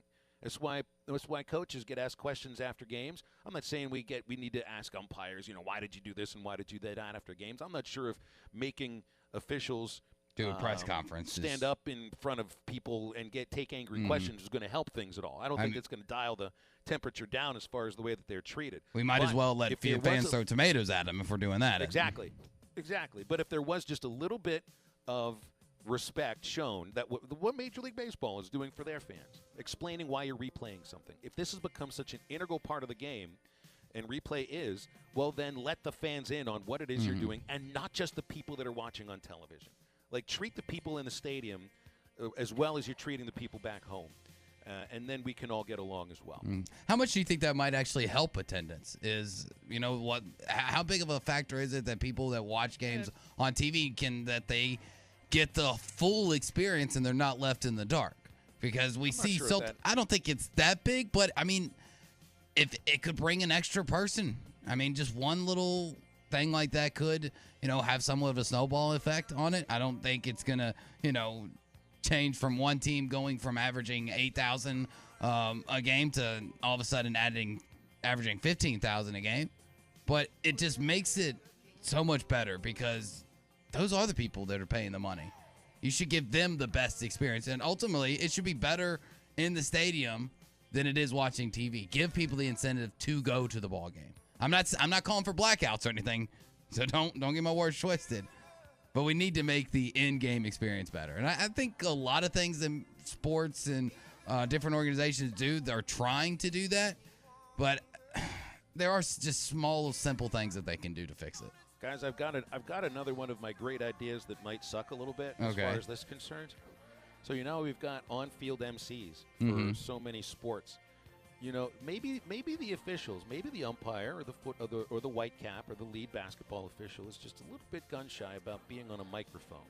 Like, they don't mind being on TV, but they just have a little bit of fear of speaking into a microphone. So just get a professional there to do a very short, brief interview with the lead official and say, all right, Mr. Umpire, tell us what it is that you're reviewing and why. And let him answer the question right there for everybody so that we all know what's happening. That doesn't suck so much. That's actually a halfway decent idea, isn't it? I don't hate it. Okay. All right. Well, we'll see if we can implement that. But here's the problem, Phil. With every good idea, there are going to be people that abuse it and turn it the wrong way because you're having good intentions in this. There's going to be some way that people screw it up. So I'm just trying to figure out, while there is a lot of good to it, what's the negative side of that coin? How can that go horribly, horribly wrong? Well, I'll have to sit on that for a moment and figure it out. But I would put odds right now that they're not going to have umpires speak to fans across college baseball, just because it's the NCAA that have to make that decision. The SEC makes the decision better than the NCAA does. And if there were odds on that, I'd like to put that money on BUSR.com. They don't put sort of silly odds like that. They put odds on all sports that are going on right now, NBA Finals, NHL playoffs, Major League Baseball. And, hey, once you get into the College World Series, you can put money on who can win the College World Series. That's at BUSR.com. They've got a race book. They got a live casino, and your bets are safe, fun, and secure. And if you're an ESPN Arkansas listener, and you are because you're listening right now, you get a 100% deposit bonus just by using BUSR.com/morningrush. Got to go to BUSR.com/morningrush to get the 100% deposit bonus. Bet with confidence. Bet with BUSR. And on halftime, the number's 877-377-6963. We will come right back. And whatever you're looking for. See, what every long shot comes. The company you can trust when it comes to building quality fencing and gates is looking for quality people to join the Fence Man team. If you are a fence builder or have building or welding experience, apply in person at 1213 North 32nd Street in Fort Smith. The Fence Man offers great pay and a $500 sign-on bonus. Join the top fence building team and get a $500 sign-on bonus. The Fence Man. Apply today in person at 1213 North 32nd Street in Fort Smith. The Fence Man is an equal opportunity employer. Now that's a dandy white perch. Big old slab. C'est bon, sacalé. One beautiful crappie. It's a paper mouse. Some serious crappie. Nice speck. We got crappies. They might go by different names, but all prefer the same thing. Bobby Garland, America's favorite. White perch, slab, sockeye, papermouth, crappie, speck, crappie baits. I call it dinner. A little girl asked me one time, "Pastor, does the devil have a mother?" I was shocked by her deep question and thought for a second, yes, he does. Her name is pride. The devil fell because of a rebel yell of pride. The Bible says pride goes before destruction and a haughty spirit before a fall. Pride really is the mother of all sins and will take you on a dark ride. There's nothing more devilish than being rebellious. I'm Pastor Heath. Check us out at woodlandpeople.church.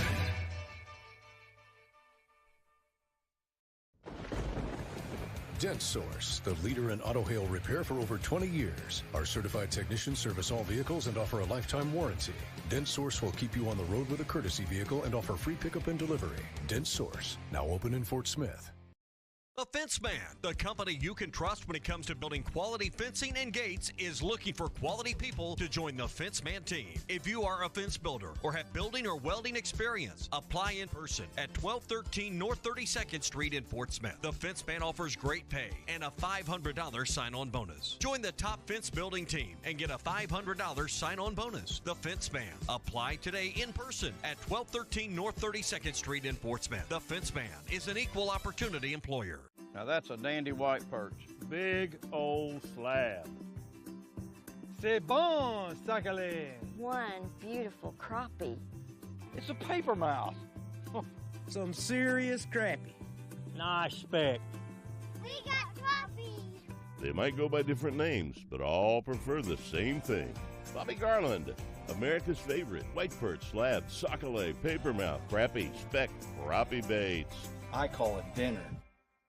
A little girl asked me one time, "Pastor, does the devil have a mother?" I was shocked by her deep question and thought for a second, yes, he does. Her name is pride. The devil fell because of a rebel yell of pride. The Bible says pride goes before destruction and a haughty spirit before a fall. Pride really is the mother of all sins and will take you on a dark ride. There's nothing more devilish than being rebellious. I'm Pastor Heath. Check us out at woodlandpeople.church.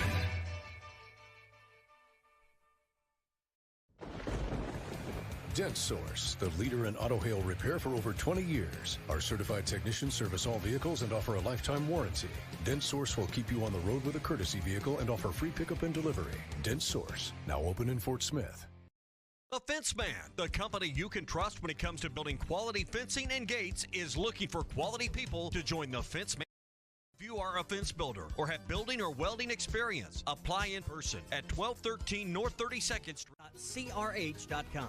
Again, that's jobs.crh.com. Standard Materials Group is an equal opportunity employer. Your home for every Razorback football, basketball, and baseball game. ESPN 95.3.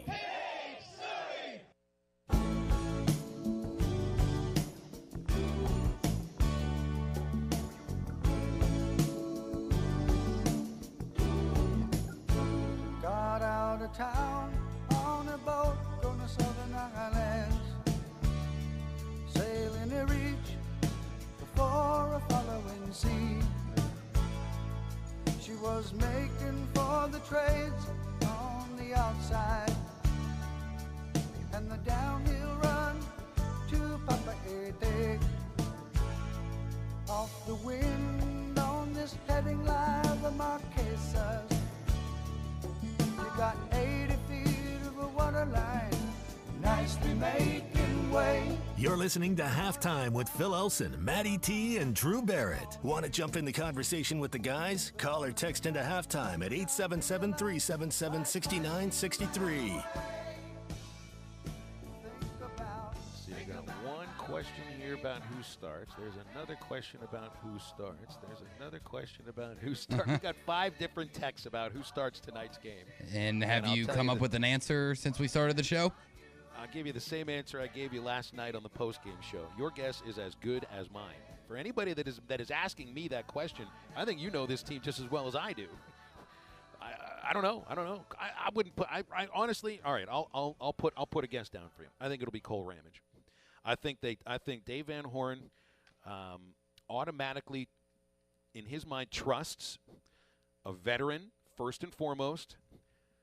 He will trust Ramage to go throw strikes first and foremost instead of walk batters, and probably feels like if he's going to get multiple innings from somebody, and not just an inning and a third or an inning 2/3, it would be Cole Ramage. So that's my guess. I think it's going to be Cole Ramage. I know it's not going to be Connor Nolan. I'm 99.9% positive it's not going to be. We've had a lot of people say Vermillion could be a guy that is out there to start. Vermillion has started previously in his career. He made 2 starts last year, and the crazy thing about last year, Drew, is that Vermillion had the 2 longest starts for a Razorback pitcher in 2021. Both were 8 innings, and they were in March, and then he couldn't get through 4 innings and then turned back into the bullpen, and this year he's been a 1 to maybe 2 inning pitcher. So, Vermillion's regressed a little bit, which is surprising because last year there were moments where you thought he might actually be able to lead the starting pitching rotation, but now he's in the position where, he didn't even get an opportunity to get the ball. I don't even remember watching him warm up in yesterday's game. So, do you go back to Hagen Smith? I know he started on Saturday, but he threw less than 50 pitches, only went 1 1/3. I obviously did not have a great outing with 4 walks to 1 strikeout and 2 runs. But, you just got to get somebody out there that's arm's not going to completely fall off. And that's the biggest thing is just looking at pitch counts from this weekend. And, I know it hasn't always been the statistics of the end-all, be-all that it is nowadays. Baseball has been played for hundreds of years, and there's been plenty of through most of that history, pitch count wasn't even a thing, a statistic that people kept track of. But in today's age, you have to worry about these young guys' arms. But at the same time, you got to you just need somebody out there that is going to win. Look, you know what you're getting This is a Kevin Kopps situation like last year. That's right. You know what you're getting into when it comes to a regional. If you go to the last day, it's different than a super. A super regional, just 3 games in 3 days. You don't have to ask somebody to do something that is superhuman, although they kind of did do that with Kevin Kopps last year because you felt like you were in the same position for that game as you were for this game, where you really don't know who it is that you're going to give the ball to. So I'm going back from last year to get a look and see who was it that started the final game against Nebraska, because you're in the same position now that you were against Nebraska. The only difference is that you're playing on the road. And it was Jackson Wiggins that started last year against Nebraska, and he went 2 innings, 2 runs allowed, and then Kopps threw the last 7. I don't think it's going to be Jackson Wiggins to start the game. Though I wouldn't be surprised if they try to get him through an inning and just one inning, and that's it. Because right now, one inning, you'd probably be pretty happy with it. I know we got a caller on hold. Let's take Chris's phone call. Somewhere on the road is Chris, and he's called in at halftime. And you can do the same at 877-377-6963. Hi, Chris. Thanks for calling. What's up? Hey, man, appreciate you guys. We're headed home from Stillwater. We had to get a room last night. It's way too late to try to drive home. We got to work tomorrow. But, man, what a crazy weekend. Two things, reading this morning, Matt Jones, Democrat, Oklahoma State's thrown 600 pitches Saturday, Sunday, and y'all talked about that, and then we've thrown 400. So we're in better shape there, but that's just crazy numbers. Those are, like you said, the month. I know you know this. I hope our key tonight is jumping out on them, try to get ahead 3-0, 4-0, 5-0, get back into that pen. And I just think Wiggins will pitch better if we have a lead, and then we could see them because there's less pressure put on them, But number two, McIntyre last night, he was a warrior, did a great job. But one interesting thing right there in our section, Dave Van Horn's right there to our right, and Coach Hobbs, he shook off a couple of pitches, and then they hit one out of the park. And I think when he got back to the dugout, he learned that, hey, next time I'm going to throw what you guys call. But McIntyre was a warrior. And then when you're at the game, you can see the body language, and just so proud of the Razorback baseball team, the players, the coaches. I mean, they never gave up, even when we were down 4 in the bottom of the 10th. That's why I'm not worried about tonight. We're going to get their best effort. And win or lose, it's all going to be left on the field tonight, and we're going to be proud of those young men. And I know you saw that last night as an announcer, but I appreciate you guys. I'll let you guys comment on kind of what I've added. All right, Chris, Appreciate thanks it. for the call, and hope you drive home and finish the drive home safely. Yeah, I mean, Will McIntyre deserves a lot of credit, not just for being a warrior yesterday, but for lasting 5 1/3 innings against this Oklahoma State team who just bashed the ball for 2 full games yesterday. I mean, think about this. They scored 43 runs in 19 innings, but McIntyre allowed 3 runs in 5 1/3 against them. So if it wasn't Will McIntyre pitching yesterday, and I'm talking for both teams that Oklahoma State played, they could have put up like 6 or 7 runs almost every inning. I think you're looking at Will McIntyre. He is a weekend starting pitcher next year. I don't know what the roster is going to look like next year. I think it's going to be a much different looking team. Obviously, you got a lot of veterans as far as position players go. You're going to be replacing your entire infield outside of Peyton Stovall. You're going to be replacing your catcher, your center fielder, your right fielder, and I don't know what the pitching staff's going to look like. I mean, I guess I'd be surprised if it returns intact with some of the same starters. Obviously, I think Connor still has a year left. If he wants to pitch, he could come back and pitch. But I think McIntyre, and it all depends on how he looks in the fall and in January and going into the season next year. But he's put himself in a position they trust him. They want him to have the ball. He can't pitch today, unfortunately, because he threw so many pitches yesterday. But I think McIntyre, the 20th and last pitcher to appear in a game this year for Arkansas, has probably taken more steps forward, has progressed more than any pitcher on the team right now. Oh, he definitely has when you talk about just where he started. Like you said, 20th pitcher to actually make an appearance. You don't expect that guy is going to be the guy that you put the ball in his hands in crunch time and really need him to step up and keep the bleeding at a minimum and even put up a 0 or 2. So I think that he's really did burst on the scene this year, especially in the last month when it seemed like most of the pitching staff was down a bit. But I mean, I don't want to get too far ahead on Will McIntyre. I don't know if he would be – I think he's a weekend guy, probably a Sunday dude at this point. I don't know if he's Friday night ace material or even a Saturday guy, especially with having Peyton Paulette coming back next year. But he's definitely shown that he has the ability to do it. I think Paulette's going to go in the draft. I don't think he's returning. Oh, okay. I'm pretty sure. I mean, there'll be teams that'll take a flyer on him because his surgery went successful.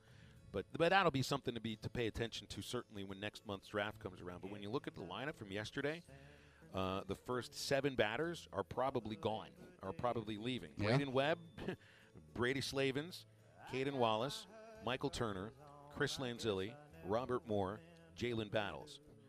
Potentially Webb could return because he does get an extra year. Mm. I think the same with Slavens, but I would just expect both of them will go start their professional careers.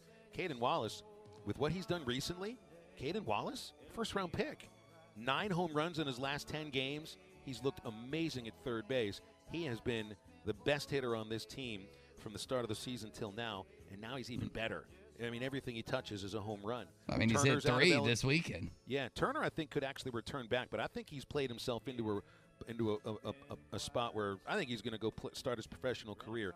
Lanzilli's out of eligibility. Robert Moore's going to get drafted. So is Jalen Battles, and then you're left with Peyton Stovall and Zach Gregory. Mm-hmm.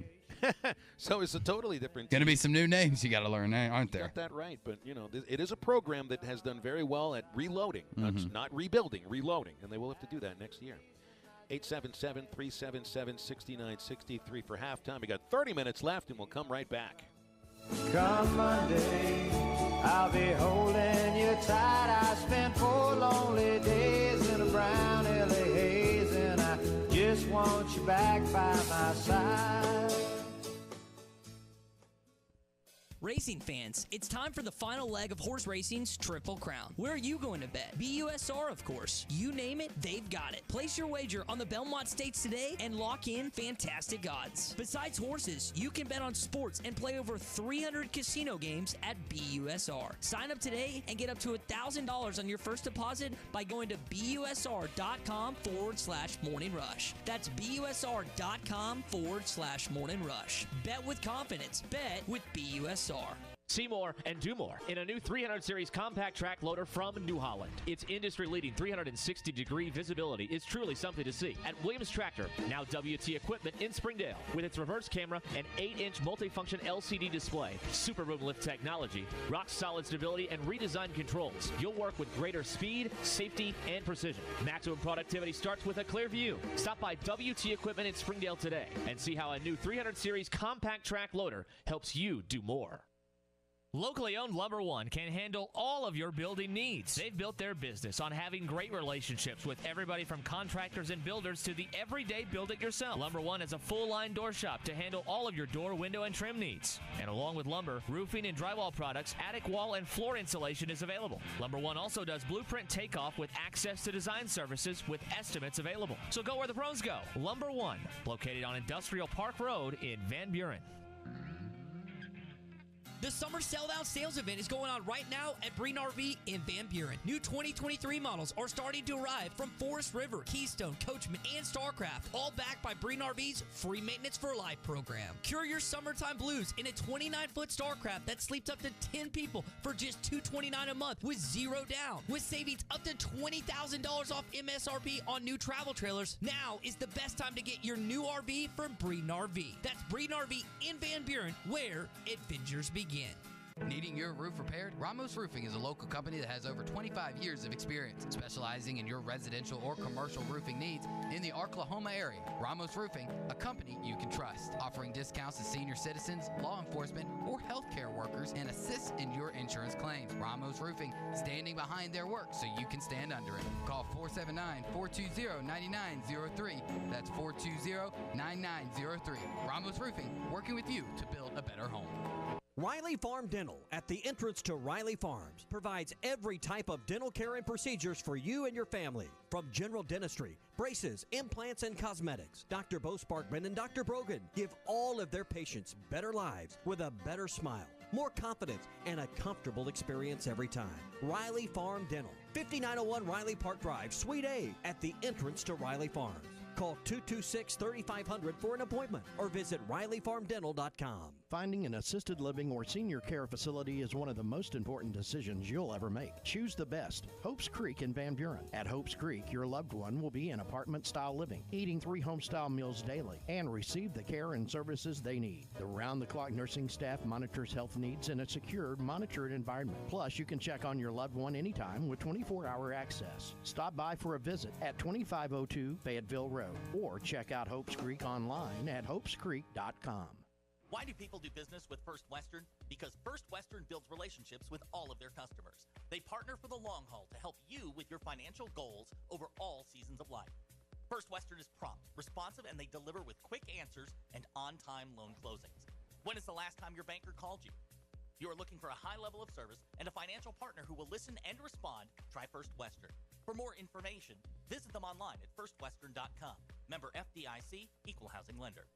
Your home for every Razorback football, basketball, and baseball game. ESPN 95.3.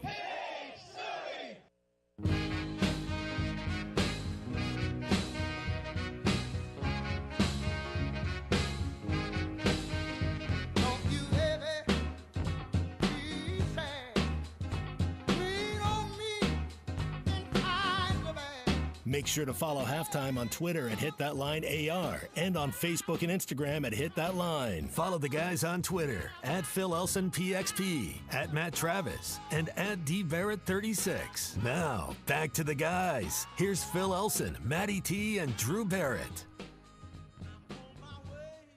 Welcome back on Halftime. All right, Drew, give me a Yes. little bit of help here. Okay. I've had my head in NCAA baseball for like the last 3 days. Correct. I don't know what's going on in sports right now. I did watch a little bit of Game 1. I watched the second half of Game 1 NBA Finals. Okay.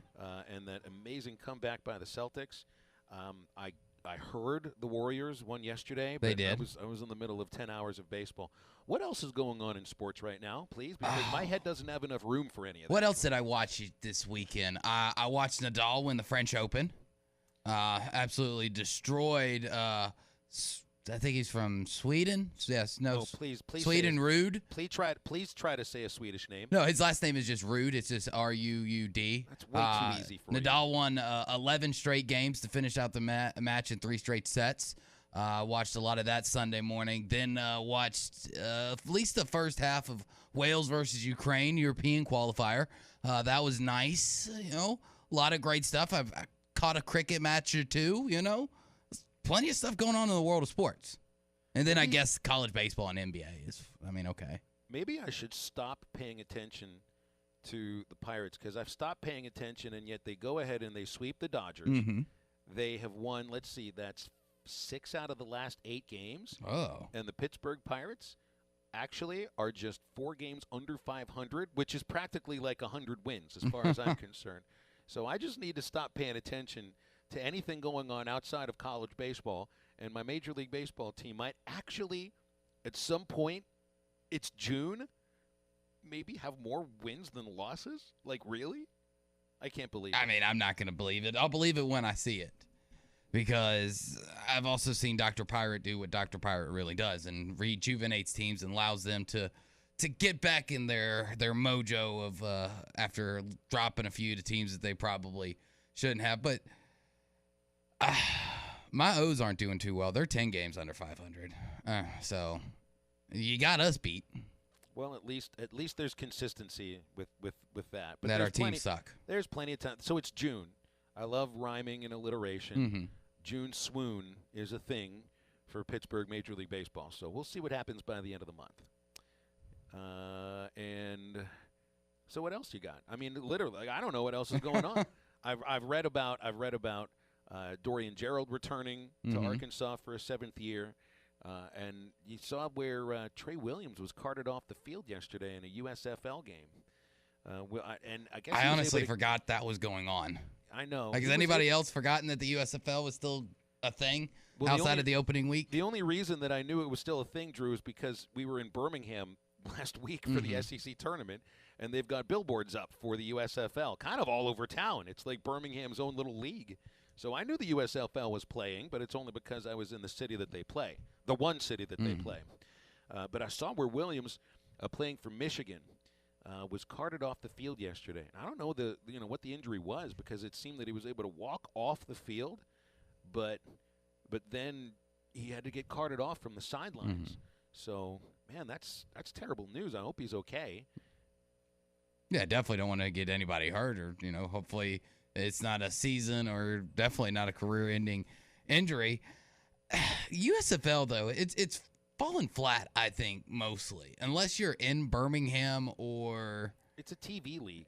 It is. Like, did you see what's the who are the Stars? The Philadelphia Stars, their mascot. His name's Blop or Bloob or something like that. He's a red. Why would a team? He doesn't look like a star. He's like a red blob that I saw him do dances of, and that's the only blob.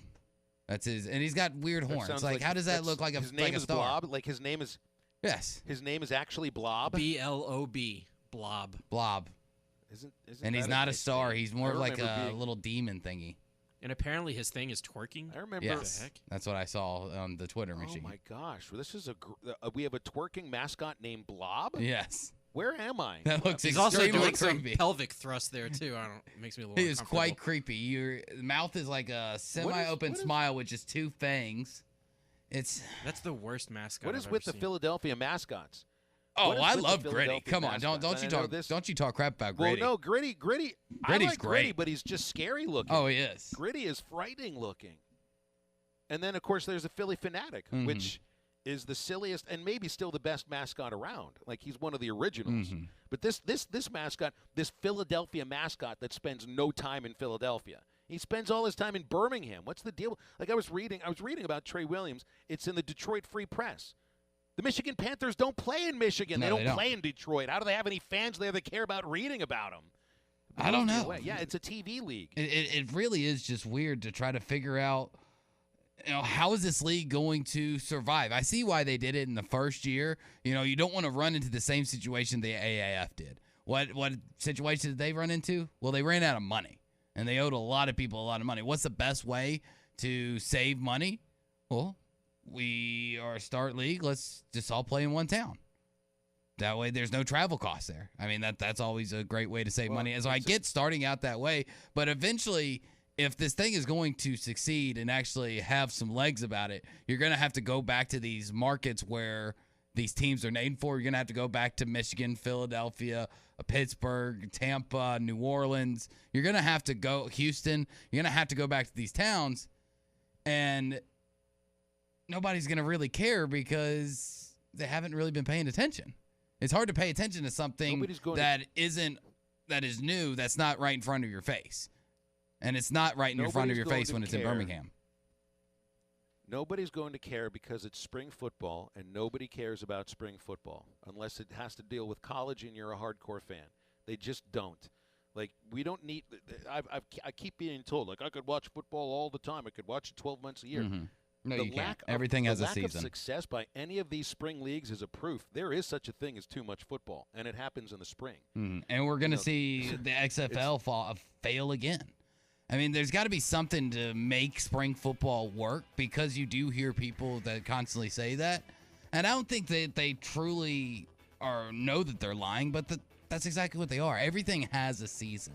You just like we go from winter to spring to summer to fall. You still have to go from football to basketball to baseball. And you can't go football, basketball, baseball, whatever. You've got to have that traditional calendar of just when things are supposed to be. Too much of a good thing is still too much. You're used to them, yeah. It's a matter of what you're used to, and look, I mean, I love watching the NFL, and I love watching college football in the fall.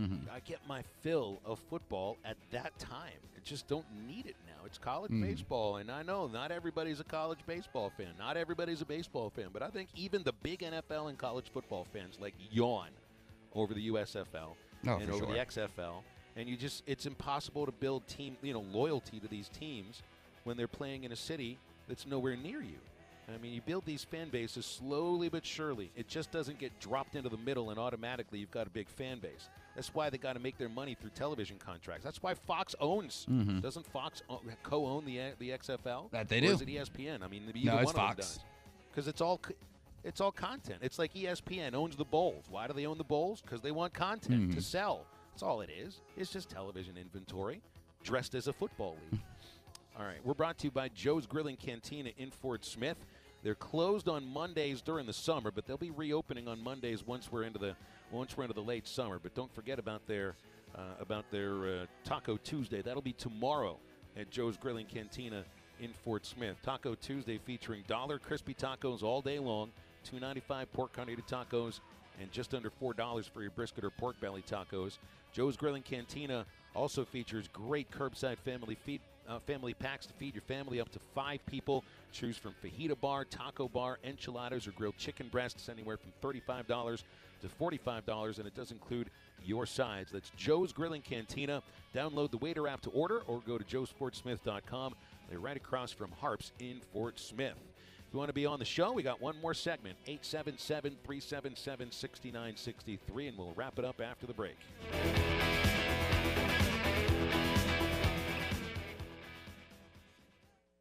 Your friends at Gelco Outdoors remind you, don't forget Dad this Father's Day, June 19th.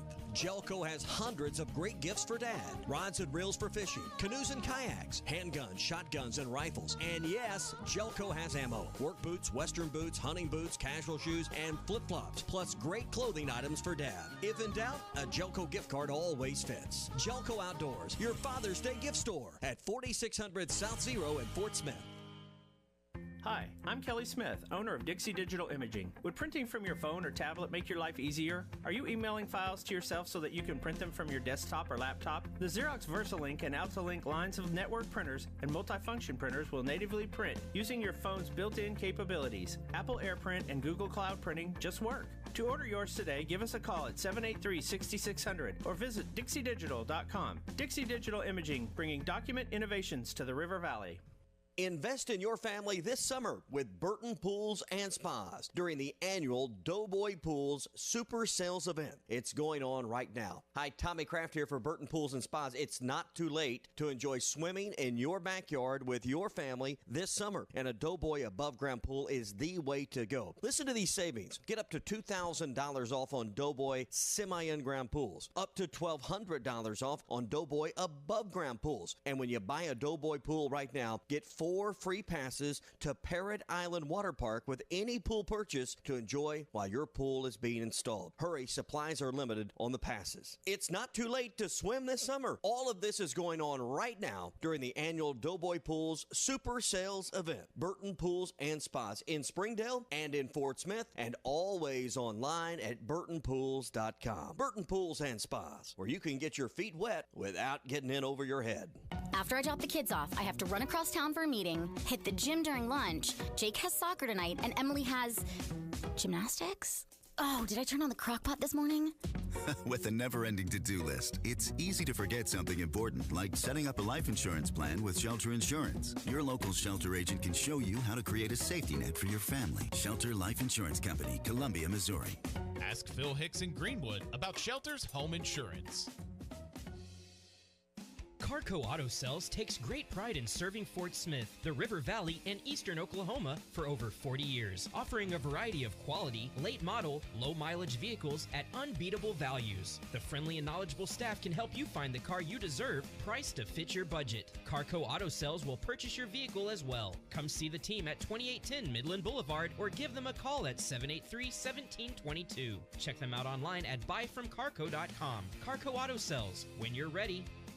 With over 40 years combined experience, the team at the law offices of Craig L. Cook understand the definition of work, real work, working for you. Whether you've been injured in an auto accident, on the job, a victim of nursing home negligence, or need help navigating bankruptcy, Social Security, wills, trusts, estates, or family law issues, Craig Cook will go to work for you. Call us today, 479-783-8000. The law offices of Craig L. Cook, with locations in Arkansas and Oklahoma. We work for working people.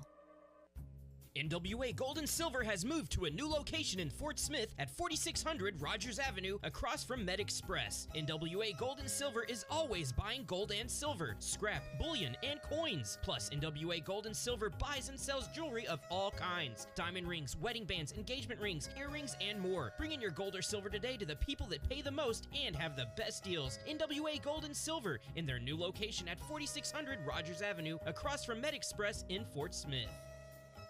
Your home for every Razorback football, basketball, and baseball game. ESPN 95.3.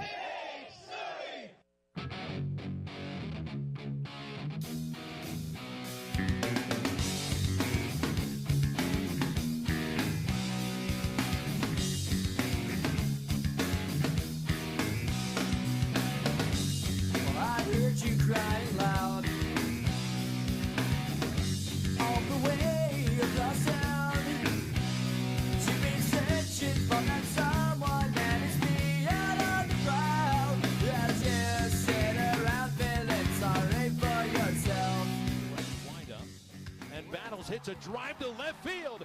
You gotta get out of here. Times 4.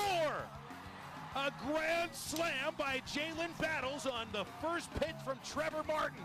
And it's a mushroom cloud here at O'Brate Stadium. The Hogs up 16-10. They put up an 8 spot. Now, back to the guys. Here's Phil Elson, Matty T, and Drew Barrett.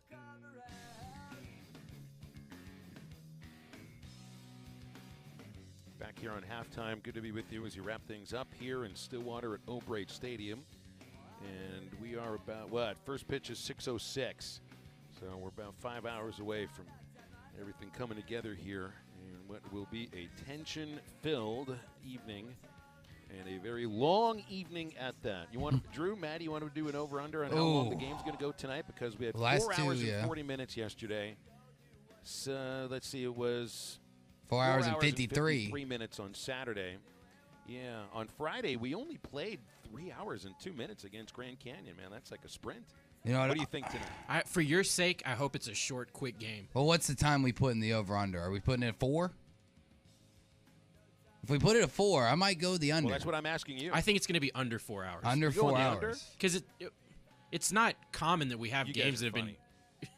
I mean, if it's under 4, I might be able to finish the game because that still put me to sleep before 10. We have to pay attention to trends in sports and stuff like that. The trend is way over 4 hours. I think how long I'd is go that? over. How long was the Oklahoma State Missouri State game? That was like that got pretty north of 5, wasn't it? Like 5:20 something. 5 hours and 1 minute. Oh, okay, I thought it was longer than that. 9 innings, Drew. 9 innings, 5 hours, 1 minute to score 44 runs off of 37 base hits, a total of, well, I mean, Oklahoma State took 17 walks. So you think that's going to take some time too? Probably. And all the pitching changes. I've never seen a 9-inning game. First of all, I've never seen a 9-inning game that went 4 hours and 53 minutes, which was Arkansas's win against the Cowboys on Saturday. And then the Cowboys like, you think that's long? We're going to go longer than that by 8 minutes. What do you think about that? Yeah, I just don't know if rolled together, man. That is such a long time. I mean, to put that in perspective, you could in that 5 hours, you could have watched a complete NFL game because they're about 252, I think, is what their average is. You could have watched a full college basketball game because those averagely take about 2 hours, and probably still had about 15 minutes to spare. Like you could have watched 2 full games of different other different sports, and still would have had some time left over. What's the longest movie? Gone with the Wind? That's like 5 hours. You could have watched all of Gone with the Wind. You could have played 2 full minor league baseball games in the time that it took for Oklahoma State and Missouri State to play yesterday, because the minors are the organizations that have trimmed the games down by 25 to 30 minutes. Like you want to get in and out, you go to a minor league baseball game and you will get in and out in 2.5 to 3 hours and probably no more than that. So you could have played 2 Arkansas Travelers or Northwest Arkansas Naturals games in the time that it took Oklahoma State and Missouri State to complete 1 game yesterday. That's incredible. I mean, these games are going to be long, especially, I mean, when you score that many runs, right? And when you have a sport like baseball where there's no clock. I mean, a game can last an hour and 15. It can last 5 hours and 15. Like we've seen that when you score that many runs, that just adds time on the clock because Sean points out that there may be 15 pitching changes. I mean, there may be. Very well could be. So between both teams. Here's the other over-under. We have an over-under on time. We need an over-under on runs. All right? So I'm going over 4 hours. You guys are going under 4 hours. We had a total of 32 runs on the first game between the teams, 24 runs on the second game. So let me set the over-under for this game at 26. I'll hit the over. That's a combined. I'm going to go the over, too. So that'd be, 14-12. I'm going to go under. You're going to go under. Yeah, wow. Just to be different. Maddie's following the Miss Lisa and a few other people. Did you flip the coin, Maddie? I didn't. Maddie, did you break out the magic coin of football picking? I didn't have my Aldi quarters in the other room. So it's not official. Maddie's over here zigging while the rest of us are zagging. We're all saying that that's what's going to happen, which we all know when a bunch of experts get together, or quote-unquote experts get together and all have the exact same opinion, the opposite always occurs. You guys all got together on your iPhones and all typed this in. We did. I was over here with my Android. So it might actually be, like Miss Lisa was saying, a 7-5, 7-4 ball game. Which, I mean, in normal cases is still a high-scoring game. I mean, I don't think anybody goes to a baseball game and it's a 7-5 and, like, no action, didn't see anything. Like, that's still, on average, a high-scoring baseball game. If both teams are held under 10 runs, then I'm going to have to I'm going to eat a shoe, all right? I will cook a shoe, and I'll eat it medium rare, no ketchup, and maybe one condiment if both teams are held under 10 runs, okay? Any shoe? Like, do we get to pick the shoe? Like, can it be like Bubba's hunting boots? Because I'm sure those are pretty nasty. A new shoe? I don't want to eat any shoes that somebody's actually put a foot in. A new shoe, one that's leather, perhaps. I think I might think. That's an expensive meal, though, Phil. I mean, you're talking like $80 for one meal. Only the best, Clark. How about a steel-toed work boot? Might be a little chewy. Yeah. You're gonna need a really sharp knife that's to get steel, through that. It. I've been told that's it can not be good chewy. for your teeth. Yeah. Well, I don't know. Maybe if I could get in a little bit of a nap before this game starts, or just do something for the nerves, because I think we're all feeling it. We'll be able to talk all about it tomorrow, and I'm sure I might be asleep by the time we get on the air tomorrow too. Thanks for all your calls and your texts today, Maddie, Drew. Thanks to you as well, and for those guys, I'm Phil. Have yourself a great Monday, and let's get a regional win tonight. What do you say? Get up, get out, and get better.